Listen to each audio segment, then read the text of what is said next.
داسې د روست چکن والا ریسیپي در کوم که نه چې دعاګانې به راته کوئ نو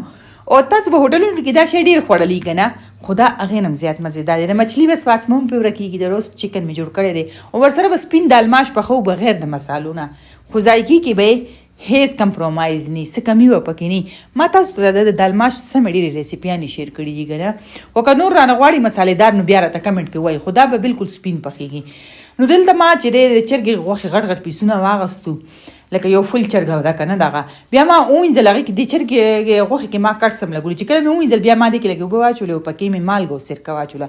دا چې دا تاسو 15 یا 10 منټه پرېږدئ دا داسې صفا شي بیا به یې ښه ښکلې صفا اوبو سره ووینځئ چاڼ کې به یې واچوئ او 10 منټه به یې چاڼ کې کېږدئ دا مسالې به پکې اچوو 1 چمچ غټه چمچ ټکېدلې مرچه کېږدئ به سره د ادرک پاوډر دی نیمه چمچ یو نیمه چمچ ټکېدلې دنیا ده ټکېدلې زیره شو یو چمچ او د اوږې پاوډر شو یو چمچ سور مرچکې شو پکې یو چمچ ګرمه مساله مې نیمه چمچ او پکې د زیړو وریجو والا چې کم رنګي هغه یو چوټکې د چمچ څلورمه حصه دا مسالې دي دا ټولې ټکېدلې مسالې دي سوای د پاوډر شوی اوږې پاوډر او ادرک نه او سور مرچکې نه نورې ما ټولې غټې غټې ټکولې وې لکه تاسو سره خو به ثابته دنیا زیره دا بس وټکوئ خو ډېرې مه دغه کوئ دا مې په دې کې واچول ورسره به مالګه واچوه او ورسره به داسې وکړو چې د نیمبو جوس به واچو نیمبو جوس چې دی که نه دې سره هم د هر یو چکن چې مچھلي چې د دې بوینګ هم ختم شي دې کې ذایقه هم راشي هر شي کې خپلې فایدې دي نو ما دې کې یو نیم نیمبو تقریبا واچولو ولې چې نیمبو کې ښه اچھا خاصه جوس و مطلب اوچ پوچ نه و نو بس دا به اوس موږ میکس کړو دا چې ما دا چاڼ کې ایښې به که نه 10 منټه نو هغې نه دې نه ایکسټرا اوبه تللي دي نو تاسو وګورئ دې باندې به دا مساله ایسارېږي ځینې خلکو دا خبره یي چې که غوښه وي او که مچھلي وي او که چکن چې څه وي هغې باندې به نه مساله نه ایسارېږي هغه نه غوړو کې بیله شي نو دې نه به داسې نه بیلېږي تاسو وګورئ د دې باندې ما مسالې کوټینګ وکړو دا پې بس وشو اوس به دې کې مونږ اچو 2 چمچې بیسن او 2 چمچې میده بیسن وی چی شي ته وایي دا ځینې خلک میسیج دغه وکړي کمنټس وی بیسن چی شي ته وایي ما له داسې خندا راشي چې بیسن چی شي ته وایي چې دوکان ته لاړ شي نو ورته وایي چې د پیکوړو والا وړه راکړه نو لږ خو دا ژبه یې زده کوي که نه څه مشکله خبره خو نه ده بیسن د پیکوړو وړو ته وایي او میده چې ده سپینو وړو ته وایي نو 2 چمچې مې پکې سپینه میده واچوله لکه میده مې پکې واچولو 2 چمچې بیسن دا مې پې میکس کو دا داسې نه ده چې پوره ډبل غټ کوټینګ ورغو نارمل کوټینګ ورغو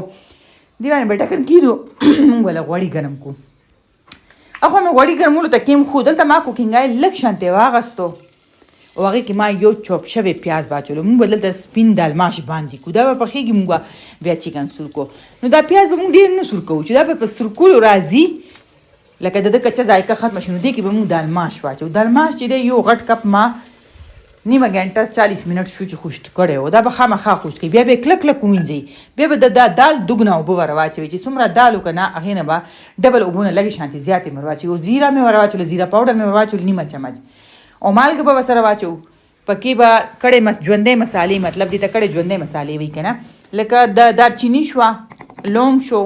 تورلا غټ لاچي شو که د سره نه خیر دې مه پکې ور اچوئ او ورسره به ما چکن پاوډر ور واچولو دا هم تیار میلاویږي چکن پاوډر چې دی سره ذایقه مزدار شي بس دا مې پکې خو دا به اوس دال نرمیږي غوړو کې غوړي که تیل چې سي آشو ګرم دې کې به چکن کېږي که چېرې تاسو ډیپ فرای جوړ کړو نو ستاسو ټایم به بچت شي زر به وشي دا یو مخ بل مخ نه به لږه خبره خلاصه شي لکه زر زر هغه بیا بره پورې غوړي راغلي نو زر به سور کېږي ښه ظاهري خبره ده خو زه نارمل لګیا یم که نه فرای کوم نو بس دا به دلته تاسو نه نیمې ګنټې نه زیات ټایم اخلي هله به سور کېږي ګیس به ډېر تیز نه ساتئ نارمل به ساتئ کم به ساتئ خو تیز نه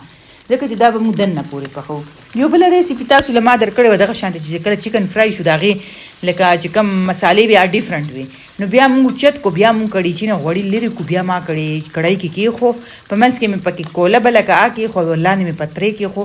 او په 15 که 20 منټه ما هغې له دم ورکړو نو هغه وی خامخا دننه نرم وکنه خو دې له موږ دم نه ورکوو نو ځکه به مونږ کوشش کوو چې دا ښه پوخ کو او دا بله خبره دا که نه چې دې کې کټس ځکه لګول ضروري دي چې دا دننه پورې مساله هم پکې لاړ شي دننه پورې دا نرم شي تیز ګیس به نه استعمالوئ تیز ګیس باندې به دا 10 منټو کې پوخ شي خو دننه به کچئ دې خوا دال وګورئ شو نرم دال ښه ښکلی نه شو دې له به تړکه تیارو لکه غوړي مې لږ شانتي اویل مې وایسو دې کې ما 2-3 پلي اوږه کټ شوی واچوله لږه شانتي نیمې چمچې نه کمه مې پکې زیره واچوله او دا 2 قسمه مرچکې شو، نور مې پکې سم نه دي اچولي. نو بس دا بدلته داسې کوو چې دا اوږه چې ده بس په سره کولو راشي، نو ورته وګورئ دا تړکه به شي تیاره. دا ډېره اسانه طریقه ده. وګورئ اوږې رنګ بدل کو. کټوۍ کې اوس هم دال یشېږي، د دې خاورو کټوۍ داسې کمال دی. بس دا مې په ور واچوله او دې ځای کې اوس دا دال ماش چې تاسو ته که ښکاري دا لږ اوبه اوبه د ګیس ورلاندې بند دی خوین، او دا چې دی خپل ځان سره خوټ کېږي. بس دا چې کېږي دا به داسې ټینګ شي. هغې پورې چکن هم فرای شو فوله، او بس دال وایټ دال ماش شو تیار. دا ما یو ځل داسې چرګې غوښه دې کې اچولې وه. غوښه مې ورته د پیازو کې سره کړه او بیا مې دال ور واچولو. تاسو که په هغې طریقه جوړ کړئ په خوند به مړېږئ نه، دا دومره مزېدار لګي. دې کې تاسو تور مرچ هم اچولی شئ. ما پکې اوس نه دي اچولی، مایل چې که بیا بره باد کې چا پې اچولو اچوی دي. بس نیمبو پې واچوئ، مزېدار غوندې سپین دال ماش شو تیار. رنګ نه ښکلې به درته لګي که نه، ماته نشته پته، ماته خو ښکلې په ذایقه کې ډېر زبردست دي. او راځئ چې اوس وخورو دا چکن. داسې اوچ جوړ دی، تاسو ته ښکاري او ښه مزېدار جوړ دی. او چې ورسره دا تنورۍ روټۍ وي او ورسره چې دا مستو چټني وي، نو بالکل تاسو ته به داسې فیلینګ راځي. تاسو وایئ چې موږ رسټورنټ کې یا په هوټل کې یا په ډابې کې ناست یو چې چرته هم وي که نه.